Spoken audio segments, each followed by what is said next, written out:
Season 5 episode 1 start होता है और हमें वॉल्टर एक रेस्टोरेंट में ब्रेकफास्ट करते हुए दिखता है। उस ब्रेकफास्ट में उसने बेकन लिया होता है। उस बेकन जो होता है उस बेकन 52 बनाता है। तो उसकी जो वेटर होती है तो उसे बोलती है कि ये क्या है। तो फिर वॉल्टर उसे समझाता है कि आज मेरा बर्थडे है, 52 मेरा ये बर्थडे है, तो इसलिए मैंने ये किया है। तो उसे बोलती है कि तुम अगर मुझे आईडी दिखाओगे तो ये मील तुम्हारा फ्री हो जाएगा, क्योंकि हम बर्थडे पे फ्री मील देते हैं। फिर वॉल्टर पहले ना बोलता है, फिर वो उसको अपना आईडी दिखा देता है। कहाँ का है वो उसे पता चल जाता है, तो वो दोनों थोड़ा सा कन्वर्सेशन करते हैं। यहाँ हमें दिखाया गया है कि वॉल्टर 52 का हो गया है, यानी कि ये एक फ्यूचर का सीन है और एक्चुअल में जो सीज़न चल रहा है वो प्रीवियस में है। यानी कि अब नेक्स्ट सीन जो हमें आने वाले हैं तो वो रहेंगे प्रीवियस टाइम पीरियड में। जब वॉल्टर ब्रेकफास्ट करता है तो उस वहाँ एक आदमी आता है। ये जो आदमी है ये वही है जिसने वॉल्टर को गन प्रोवाइड की थी। वो वॉशरूम में जाते हैं और वो उसे एक चाबी दे देता है। उस चाबी एक कार की होती है जिसमें उसने एक गन रखी होती है। तो वॉल्टर उसे पूछता है कि क्या तुम्हारे पास इसे चलाने का कुछ मैनुअल वगैरह है। तो वो बोलता है कि मैंने इंटरनेट से निकाला है और मैंने वो गाड़ी में रख दिया है। फिर वो वॉल्टर वो गन निकालता है और अपने ट्रंक में डाल देता है। ये सीन ख़त्म हो जाता है।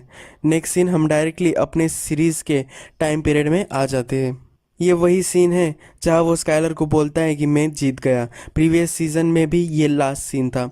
जब वॉल्टर घर आता है तब वो बॉम्ब बनाने की सब चीज़ें जो होती हैं वो बैग में रखता है और वो सब फेंक आता है। सब सबूत वो मिटा रहा होता है, पर फिर उसे याद आता है कि उसका जो lily of the valley plant है वो भी उसने नहीं रखा, तो वो भी वो अपनी कार के ट्रंक में रख आता है। फिर वॉल्टर जूनियर और स्काइलर घर आ जाते हैं। वॉल्टर जूनियर उसे बता रहा होता है कि गस फ्रिंग कैसे एक ड्रग डीलर था और अब हैंक को प्रमोशन मिल जाएगा क्योंकि उसने ही ये सब फिगर आउट किया था। स्काइलर उससे बात नहीं कर रही होती तो वॉल्टर उससे पूछता है कि क्या तुम खुश नहीं हो कि मैं ज़िंदा हूँ। तो स्काइलर बोलती कि हाँ मैं खुश हूँ, मैं रिलीव्ड हूँ, पर मैं डरी हुई हूँ।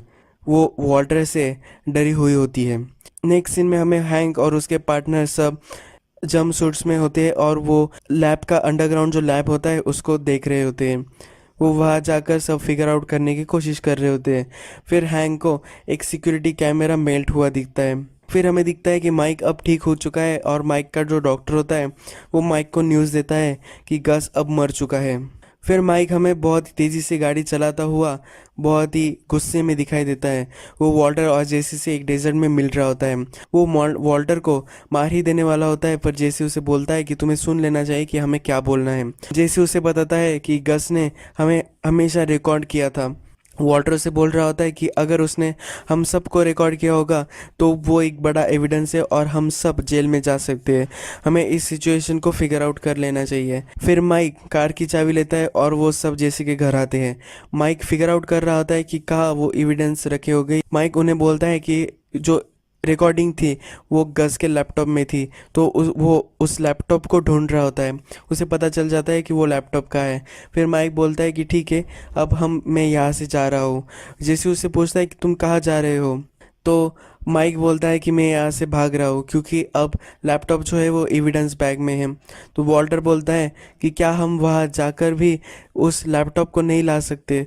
तो माइक उसे बोलता है कि ये इम्पॉसिबल है। बहुत सारे लोगों ने एविडेंस डिसअपेयर करने की कोशिश की है पर कोई भी सक्सेसफुल नहीं रहा। वॉल्टर उसे बोलता है कि हम एविडेंस के तौर पर ही कुछ डिवाइस वगैरह वहाँ लेकर जाए और वो अगर स्पोर्ट उसका हो गया तो लैपटॉप भी वहाँ से मिट जाएगा। पर माइक बोल रहा होता है कि ये इम्पॉसिबल है। तभी जेसी को आइडिया आता है कि हम मैग्नेट का यूज़ कर सकते हैं। मैग्नेट से लैपटॉप ख़राब हो सकता है और उसे वो तोड़ा भी जा सकता है, इसलिए वो मैग्नेट का यूज़ करने का सोच रहा होता है। वॉल्टर को ये आइडिया अच्छा लगता है। नेक्स्ट सीन में वो हमें स्क्रैप ग्राउंड पे दिखाए गए हैं। वो उस आदमी से बात कर रहे होते हैं जिसने ही उनकी आरवी को क्रश करने के लिए हेल्प की होती है। तो ये बहुत ही हेल्पफुल होता है और उससे वो बात करते हैं। उसे बोलते हैं कि हमें एक डिवाइस बनाना है। उसके पास फिजिक्स वगैरह की डिग्री वगैरह भी होती है, तो इसलिए वो उन्हें बैटरीज लगाकर एक सुपर मैग्नेट क्रिएट करने में हेल्प कर रहा होता है। वो जब क्रिएट हो जाता है तब वॉल्टर उसे चेक करके दिखता है, तो वो सक्सेसफुल हो जाता है और जब लैपटॉप से वो टेस्ट करते हैं तो लैपटॉप पे सब कुछ मिट जाता है। नेक्स्ट सीन में हमें सॉल स्काइलर के पास आता हुआ दिखता है। जो सिचुएशन हुई कि टेड के साथ, वो सब उसे समझा रहा होता है।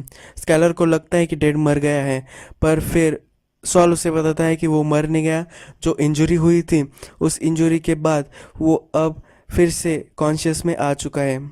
नेक्स्ट सीन में स्काइलर टेड से मिलने आई हुई होती है। टेड उससे बहुत ही डरा हुआ होता है और उसे बोलता है कि मैं किसी को भी कुछ भी नहीं बताऊंगा। टेड बहुत ही इक्विपमेंट के साथ वहाँ बैठा हुआ होता है। टेड को बहुत ही बड़ी इंजरी हो चुकी होती है और टेड अब कभी चल नहीं सकता। फिर माइक, वॉल्टर और जेसी सब उस एविडेंस के जो वेयर हाउस होते हैं वहाँ जाते हैं। माइक सिक्योरिटी गार्ड को डिसेबल करता है और गेट ओपन कर देता है। फिर वो दोनों जहाँ एविडेंस रखा हुआ होता है उस स्पेसिफिक जगह जाकर उसके पास उस आरवी को पार्क करते हैं। फिर वो इलेक्ट्रोमैग्नेट से इलेक्ट्रिसिटी वोल्टेज को बढ़ाते हैं।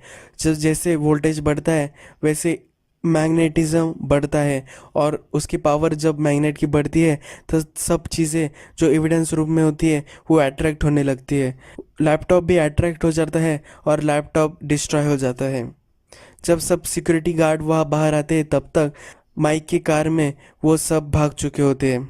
माइक को अभी भी डाउट होता है कि क्या ये वर्क किया, पर वॉल्टर उसे अश्योर करता है कि 100% अब हो चुका है। फिर एविडेंस का जो सिक्योरिटी गार्ड्स वगैरह जब होते हैं वो सब एविडेंस को फिर से काउंट कर रहे होते हैं। फिर उन्हें मिलती है गस की जो एक फ्रेम होती है, वो उन्हें मिलती है। गस की जो फ्रेम होती है वो टिल्ट हो चुकी होती है और उसका फ़ोटो ज़रा सा टिल्ट होता है, तो उसके नीचे बहुत सारे अकाउंट नंबर्स वगैरह लिखे होते हैं। ये उन्हें पता चल जाता है।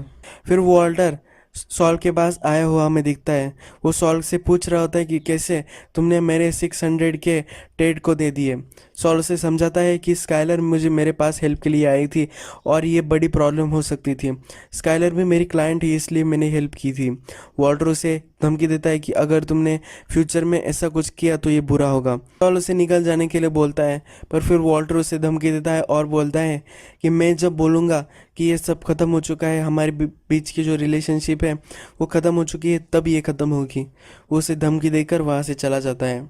वॉल्टर जब घर आता है तो स्काइलर उसे डरी हुई लगती है, तो वो उसे हक करता है और बोलता है कि मैंने तुम्हें टेड के लिए माफ़ कर दिया। यही एपिसोड ख़त्म हो जाता है।